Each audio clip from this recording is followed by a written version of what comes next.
ایک گاؤں میں ایک کسان رہتا تھا اور اس کے پاس ایک گھوڑا اور ایک مرغا بھی تھا۔ اس کے گھوڑے کی طبیعت ایک دن بہت زیادہ خراب ہو گئی اور وہ پاس کے ڈاکٹر کو بلانے گیا اور وہ کہنے لگا یار دیکھو ذرا میرے گھوڑے کو کیا ہوا ہے، اس کی تو طبیعت بہت زیادہ ہی خراب ہوتی جا رہی ہے، کبھی کبھی تو یہ کھانا بھی نہیں کھاتا، کبھی کبھی تو کچھ کرتا ہی نہیں ہے، یہ بس سویا رہتا ہے۔ تو اس نے بولا کہ میں تمہیں ابھی ایک دوائی دے رہا ہوں، یہ اس دوائی کو کھا کے اٹھ گیا تو تم اس کو پھر 3-4 دن وہ والی دوائی دو گے تو یہ بالکل ٹھیک ٹھاک ہو جائے گا، اور اگر یہ اس دوائی سے نہیں کھڑا ہوا تو پھر مجھے اس کو زہر کا انجیکشن دینا پڑے گا، کیونکہ اسی لیے کہ یہ پھر تڑپ کے مرے گا اور اس سے تمہیں بھی گناہ ہوگا مجھے بھی گناہ ہوگا، تو اسی وجہ سے اب مجھے اس کو زہر کا انجیکشن دینا پڑ جائے گا۔ اب مرغا بھی تھا نا اس کے پاس، تو وہ مرغے نے اینڈے کے اوپر چڑھ کے یہ ساری باتیں سن لی، بھاگا گیا گھوڑے کے پاس اور کہنے لگا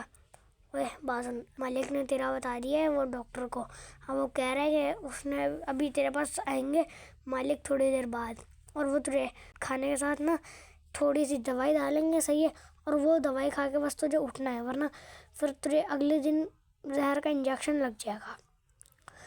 اب مالک آ گیا اور اس نے دوائی بھی ڈال دی، پر وہ گھوڑے کے اندر تھوڑی سی جان تو آئی، اور اس نے کہا اٹھ جا پاگل، اٹھ جا مر جائے گا ورنہ تو۔ وہ اٹھنے کی کوشش کری پر وہ اٹھ تو گیا تھا آدھا، لیکن وہ دوبارہ دھڑم کر کے نیچے گر گیا۔ اب پھر اگلا دن ہو گیا،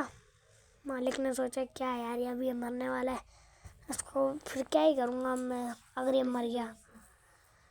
اب پھر وہ دوبارہ ڈاکٹر کو بلانے چلے گیا، اور اب جیسے ہی مرغے نے کہا کہ فخر اٹھ جا مالک چلے گئے ڈاکٹر کو بلانے، اب تو گیا۔ اب پھر اس نے اپنی پوری جان لگائی جتنی اس کے جسم کے اندر تھی، اور وہ کھیلنے کودنے لگ گیا، اس کی طبیعت ٹھیک ہو گیا، بالکل تندرست۔ اب بھائی مالک آ گیا گھر پہ اور وہ ڈاکٹر بھی آ گیا، اس نے کہا ہے تیرا گھوڑا تو بالکل ٹھیک ہے، پھر تو مجھے کیا کہہ رہا تھا کہ وہ مرنے والا ہوا پڑا ہے۔ اب اس نے کہا بھائی میرے وہاں پہ دکان میں مریض بیٹھے ہوئے تو کیا کر رہے؟